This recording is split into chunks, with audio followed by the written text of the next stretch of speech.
Bus PO Handoyo baru saja mengalami kecelakaan hingga menyebabkan korban tewas. Bus Handoyo diketahui mengalami kecelakaan di KM 73 Tol Cipali Purwakarta, Jawa Barat, Jumat, tanggal 15 Desember tahun 2023. Kecelakaan tersebut terjadi di tengah perjalanan bus Yogyakarta ke Bogor pada pukul 15.50 waktu Indonesia Barat.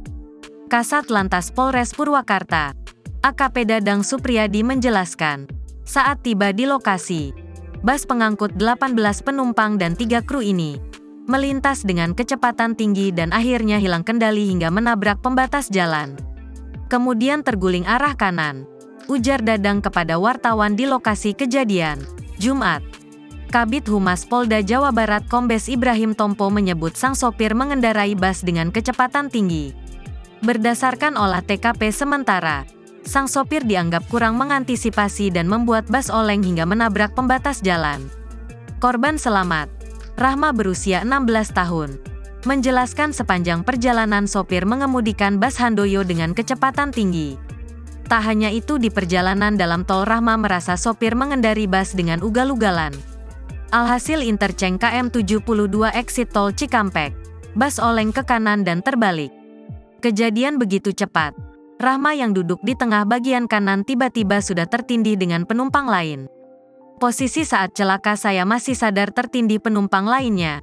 Bus terguling begitu keras sehingga wajar banyak korban jiwa juga, ujarnya. Korban meninggal dunia kecelakaan bus Handoyo masih berada di RS Abdul Rajak Purwakarta. Namun, pihak berwenang sudah mempersilakan keluarga korban untuk membawa jenazah. Berikut daftar nama korban meninggal dunia kecelakaan bus Handoyo di Tol Cipali. Mia Febrianti, usia 40 tahun, warga Desa Duri Kelapa, Kebun Jeruk, Jakarta Barat. Iskandar berusia 69 tahun, warga Desa Payaman, Kecamatan Secang, Kabupaten Magelang.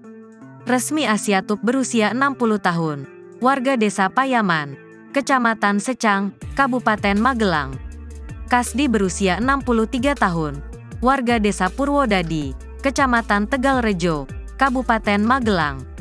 Masudi berusia 57 tahun, warga Desa Salam, Kecamatan Grabak, Kabupaten Magelang. Yekti Nugrahanti berusia 45 tahun, warga Desa Salam, Kecamatan Grabak, Kabupaten Magelang. Adelia berusia 5 tahun, anak Masudi dan Yekti. Siti Rohyati berusia 57 tahun, warga Desa Ciracas, Jakarta Timur. Siti Munjayana berusia 55 tahun, warga Desa Purwodadi, Kecamatan Tegalrejo, Kabupaten Magelang. Kolimah berusia 68 tahun, warga Desa Bantir, Kecamatan Candiroto, Kabupaten Temanggung. Kolifah berusia 60 tahun, warga Kecamatan Ngadirejo, Kabupaten Temanggung. Siti Wirnasi berusia 36 tahun, warga Kabupaten Kendala, Jawa Tengah. Download Tribun X sekarang, menghadirkan lokal menjadi Indonesia.